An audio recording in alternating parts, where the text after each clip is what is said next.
What's up, HHS? I'm Nathan Zuniga. And I'm Madison Fromm. Today is Friday, February 3rd. And you're watching this week's episode of Raider Nation News.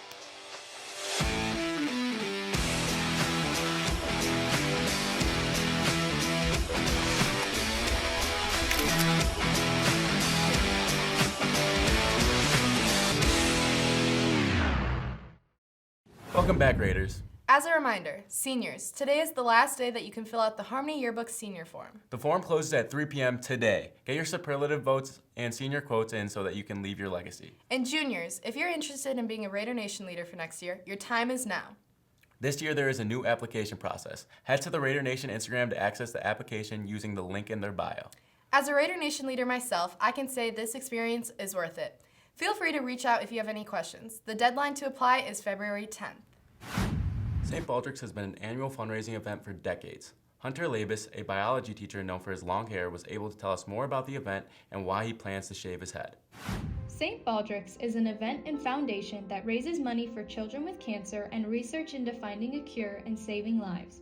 It gets its name from taking place around St. Patrick's Day and people shaving their head at the event. I think the whole act of shaving your head is inherently kind of brave. Losing your hair is a big deal. It really just comes from a place of love, and I don't think it's so much me giving away something that I have, but really just showing some solidarity and just support for people that have had it taken away. I've grown mine out for a while now. Like, people mentioned my long hair, and they kind of know me by that, so using it as a draw to raise some money for something that really matters is a really easy idea in my eyes. Yeah, for a lot of people, shaving their head really isn't a thing they want to do, which is totally fine, and the support really comes from the fundraising. When it comes to something like pediatric cancer, there's things that should be said, and very loudly to as many people as possible, and supporting people who have it is one of those things.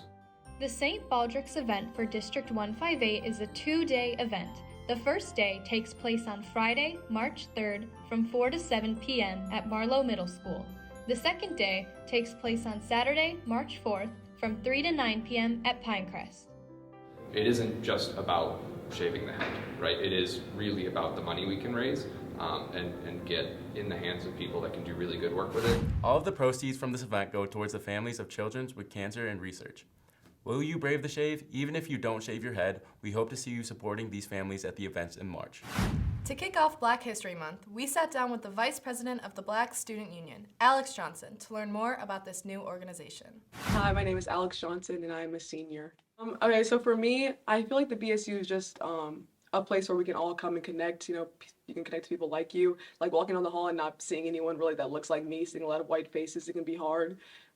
So being in an area where I can look around and see people who I've never seen before, or people I've seen in the hallway and wanted to say hi to but never have, it's just nice to feel part of a community that I never really see. Like sitting in the BSU and seeing like 60 students around us or 20 students, however many people come, that's the most Black people I've seen in one place since living here. So for me, it's just a place to be with my community that I can't usually be with. Well, I've been a Black student my entire life, so it's a big part of who I am. It's something that I've identified with myself a lot because it's something I see every day, it's like who I am. And it's hard, but I love it. I love being a Black woman. I love being a Black person. I love my fellow Black people. I love being able to relate to people on that. I love having a community.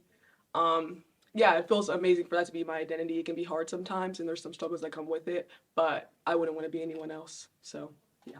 Thanks, Alex. For more ways to celebrate Black students, save the date for the next RAD event taking place on February 24th here at HHS from 5:30 to 7:30 p.m., where there will be art, music, and poetry celebrating Black voices through expression. Each February, Americans direct their attention to a small hole in the ground, leaving the fate of their future up to a rodent, more specifically, a groundhog. February 2nd, 1887 marked the first Groundhog Day celebration at Gobbler's Knob in Punxsutawney, Pennsylvania.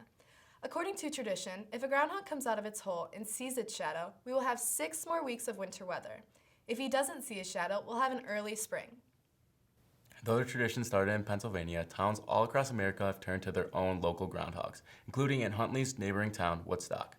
RNN reporter Taylor Casey was on the scene yesterday as Woodstock Willie predicted the upcoming weather at the annual Groundhog Day festival. Thanks. I'm standing here in Woodstock Square, where townspeople have been participating in Groundhog Day's celebrations since Wednesday night and will continue through the weekend. In 1993, the movie Groundhog Day was filmed in Woodstock, Illinois. Actor and star of the film, Bill Murray, popularized the usage of Groundhog Day to mean something that is repeated over and over. Since then, the town has been host to Groundhog Storytime, trivia, movie marathon, walking tour filming sites, and of course, the highly anticipated prognostication. Will Woodstock Willie see a shadow? Will we have to endure 6 more weeks of winter? Hundreds brave the cold to gather on the Woodstock Square, and the verdict is in. This February 2nd at 7:07 or so, Woodstock Willie, the seer of seers, prognosticator of prognosticators, emerged reluctantly but alertly in Woodstock, Illinois. Willie looked skyward to the east and then behind to the ground and stated clearly in groundhogese, "I definitely see a shadow." Keep those shovels and gloves handy, Raiders, as we've got 6 more weeks of winter. Back to the studio. Can you believe Woodstock Willie saw his shadow? Be prepared for 6 more weeks of winter. As Taylor mentioned, you still have through February 5th to enjoy all of the activities at Woodstock Square to celebrate a locally cherished holiday. Thank you for watching this week's episode of Raider Nation News. Make sure to visit HuntleyRNN.com or follow us at HHS TV Production on either Instagram, Twitter, or TikTok to stay up with the ast news in Huntley. Have a fantastic weekend, Raiders. The latest. There's way too. Hey, we gotta slow it down. Yeah, we gotta slow it down. Through.